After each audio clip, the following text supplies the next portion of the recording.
आणि एक मोठी बातमी समोर येतेय। 29 एप्रिलची कॅबिनेट अहिल्यानगर मधल्या एका खेडेगावात होणार आहे। देवेंद्र फडणवीस सरकारचा एक ऐतिहासिक निर्णय समोर येतोय। अहिल्यानगर मधील चौंडी या गावामध्ये कॅबिनेट बैठक घेण्याचा निर्णय घेण्यात आलाय। अहिल्यादेवी होळकर यांच्या पुण्यतिथीनिमित्त अर्थातच 350वी अशी ही पुण्यतिथी आणि त्यानिमित्त हा निर्णय घेण्यात आलेला आहे। फडणवीस सरकारच्या ऐतिहासिक अशा स्वरूपाचा हा निर्णय आहे।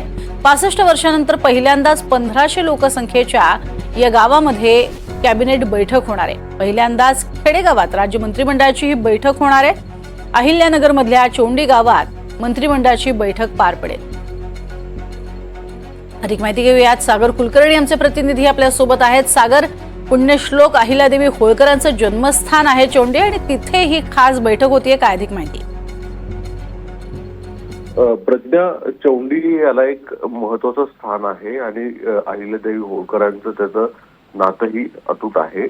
या गावाचं मध्येच आता 29 एप्रिलला महाराष्ट्र शासनाची महायुतीची महत्वाची कॅबिनेट बैठक होणार आहे।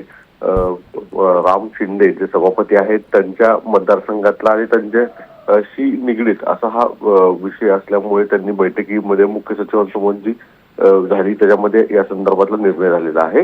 गेल्या काही कालावधीमध्ये छत्रपती संभाजीनगरला राज्य मंत्रिमंडळाची बैठक झाली होती।